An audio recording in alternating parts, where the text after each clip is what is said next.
Historia de Jabobo, tomo 3, volumen 2, tercer libro de los reyes de Jabobo. Capítulo 21. La guerra jabo-europea. Finalmente, el rey Javier XII murió a la longeva edad de 102 años, aunque solo reinó sobre Jabobo por 39 años. Con él se fue el inicio de la era nuclear en Jabobo, la cual, lejos de acabar, proseguiría su curso por caminos muy peligrosos como la historia lo atestigua. Fue en su hijo el rey Javier XIII en quien recaería la peligrosa responsabilidad de conducir la era nuclear por la estrecha senda de la paz que permite la bomba atómica sin precipitar a la humanidad en el profundísimo abismo de la destrucción mutua asegurada. Este comenzó su reinado en el año 2302. Reinó por 10 años y vivió 62. Y esta es la breve historia del rey Javier XIII. Aunque la humanidad en general dejó de mostrar interés por el rearme nuclear de Jabobo, no fue así con los gobiernos de los respectivos países. Estos se hallaban sumamente alarmados y aterrados, especialmente la Unión Europea, que se creía a sí misma garante de la paz mundial y referente ejemplificado de la democracia. Los políticos europeos despreciaban al gobierno de Jabobo por considerarlo antidemocrático, autoritario, militarista y dictatorial. Estos llegaron a conspirar contra Jabobo al enviar a un cuerpo de soldados militares altamente cualificados en el espionaje internacional y en el armamento atómico para robar las 30 bombas termonucleares que Jabobo mantenía escondidas en sus respectivas bases militares en alto secreto de Estado. Lo consiguieron hacer tras décadas de exhaustivo espionaje, sabotaje y soborno a altos funcionarios militares jabobeses. Aprovecharon la agitación social y política que suele haber en Jabobo cuando un nuevo monarca sube al trono para lograr sus objetivos. Por fin, los líderes políticos europeos consiguieron robarle al arsenal jabobés sus 30 bombas termonucleares a través de sus espías militares. El alto mando militar de Jabobo se dio cuenta del simultáneo robo de sus bombas en menos de 3 horas después, y tras agotadoras investigaciones comprobaron que fueron los europeos quienes les robaron las bombas por su morboso temor de ver a Jabobo como una temible superpotencia nuclear que amenazaba solapadamente a la humanidad a obedecerla, so pena de azotarla con un cataclismo nuclear.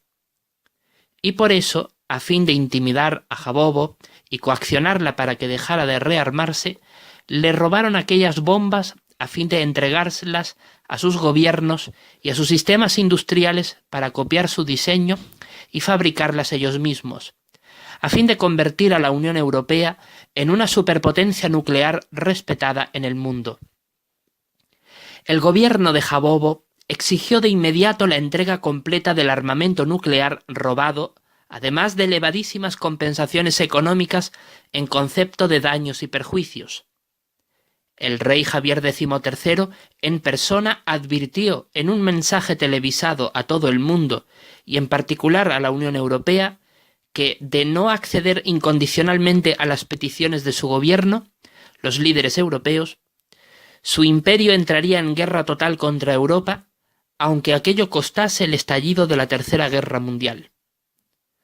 Los europeos, por su parte, lejos de acobardarse ante las exigencias del soberano jabobés, le exigieron al gobierno de Jabobo que detuviera su proceso de rearme inmediatamente y que redujera en un 90% su poderío militar, además de eliminar por completo todas sus armas nucleares.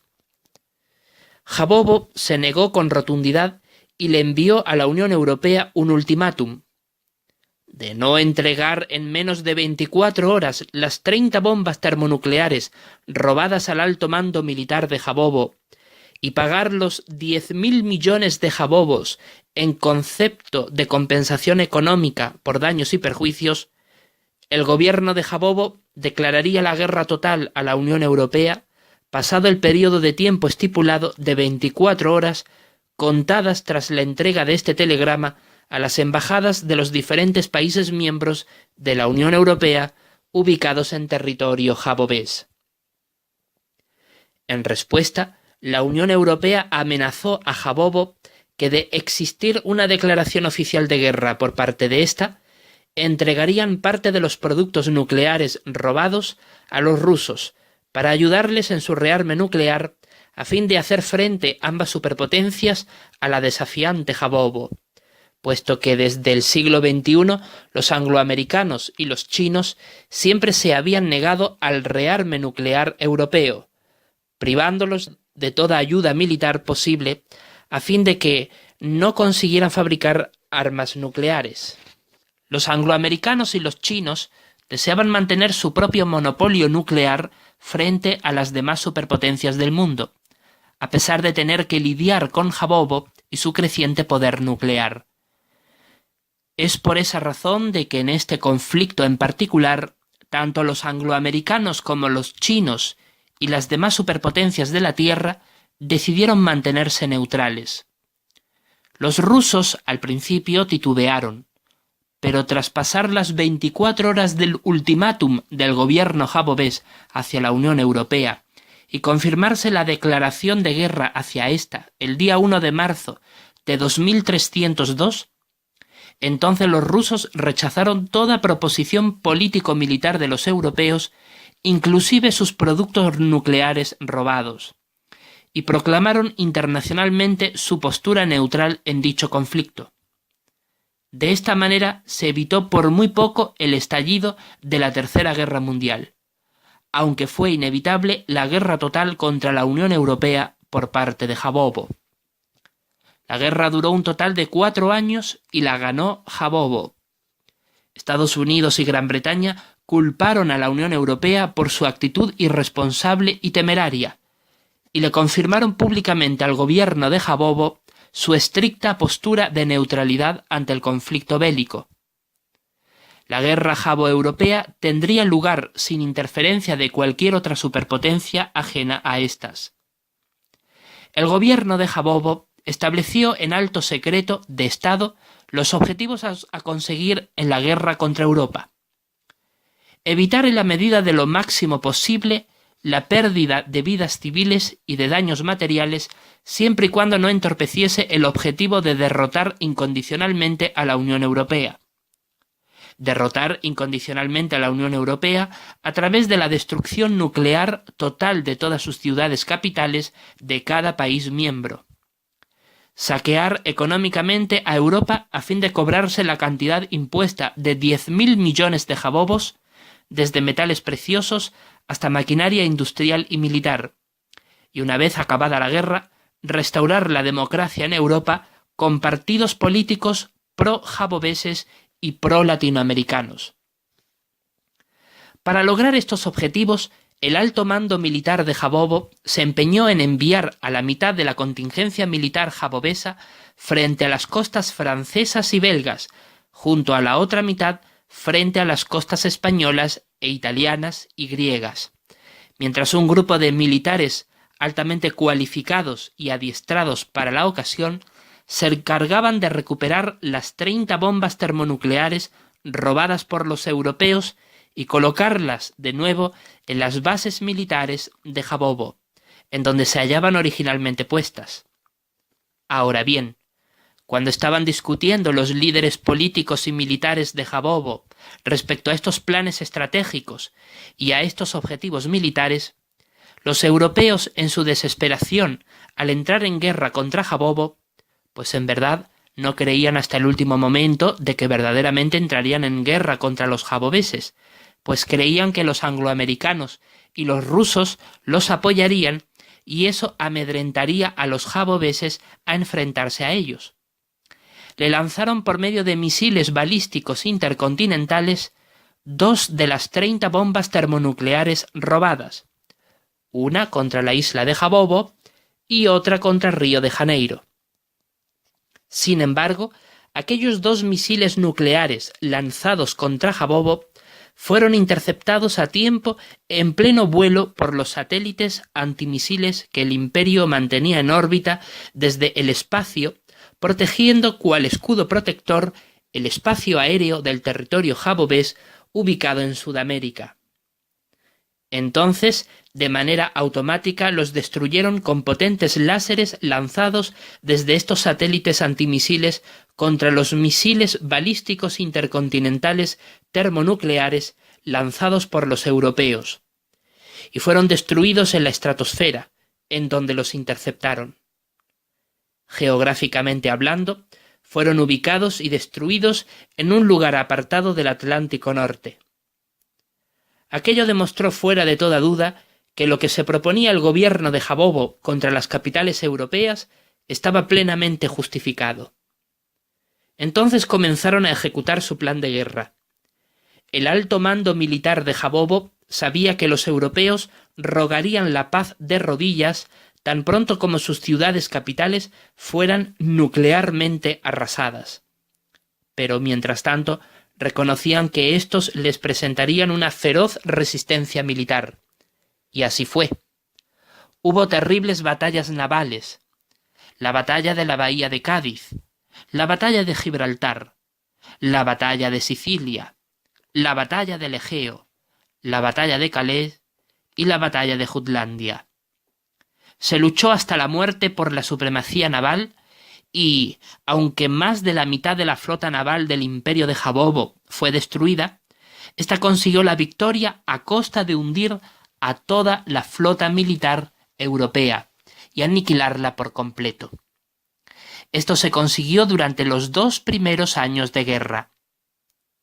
Entretanto, la fuerza aérea jabobesa peleaba en el aire contra los aviones de combate europeos a fin de debilitarlos, mientras se peleaba con crueldad en los mares, y permitir el bombardeo intensivo contra objetivos militares europeos, a fin de minar la moral de los europeos y provocar su capitulación, hasta que al fin 28 aviones atómicos cuidadosamente escogidos lanzaron las 28 bombas termonucleares capturadas y recuperadas contra las siguientes capitales europeas: Lisboa, Madrid, París, Ámsterdam, Copenhague, Oslo, Estocolmo, Helsinki, Tallin, Riga, Vilna, Minsk, Varsovia, Berlín, Bruselas, Luxemburgo, Tirana, Roma, Atenas, Praga, Viena, Bratislava, Kiev, Budapest, Chisinau, Bucarest, Belgrado y Sofía. Se lanzó una bomba termonuclear contra cada una de las capitales respectivamente. Murieron solo en el bombardeo atómico más de 250 millones de civiles, junto a los más de 2 millones de militares europeos. El ataque nuclear se llevó a cabo en el año tercero de la guerra, y en el 4º y último año se llevaron a cabo invasiones militares de infantería jabobeses a fin de consolidar la victoria jabobesa sobre el continente europeo. La guerra jabo-europea acabó con la victoria del Imperio de Jabobo. El alto mando militar de Jabobo consideró que, de no haber destruido nuclearmente las capitales europeas, la guerra habría sesgado muchísimas más vidas de civiles europeos y militares jabobeses de haber invadido Europa al estilo de la Segunda Guerra Mundial. Los jabobeses se llevaron de Europa cuantas riquezas y bienes ellos consideraron necesarios a fin de cobrarse las compensaciones que les impusieron a Europa y las reparaciones de guerra, dejando al continente europeo arruinado económicamente, con débiles democracias impuestas por la fuerza y con la economía jabobesa completamente robustecida. La población europea quedó diezmada y maltrecha. Su medio ambiente quedó completamente arruinado por la contaminación radioactiva. Pero a pesar de todo esto, la guerra jabo-europea produciría una paz mundial que duraría varios siglos más. Después de la victoria de Jabobo sobre el continente europeo, el pueblo de Jabobo sintió un gran afecto por su rey Javier XIII y comprendió al fin la gran importancia que tenía el que su nación contara con tan tremendo poderío militar ante los ojos de toda la humanidad. América entera comprendió que tras la guerra jabo-europea, la paz mundial quedaría garantizada por varios siglos más. Fue debido a este enorme acontecimiento histórico que cobró relevancia durante el reinado de Javier XIII el estilo artístico del arte galáctico, a raíz del intento de ataque nuclear llevado a cabo por los europeos en los comienzos de la guerra jabo-europea.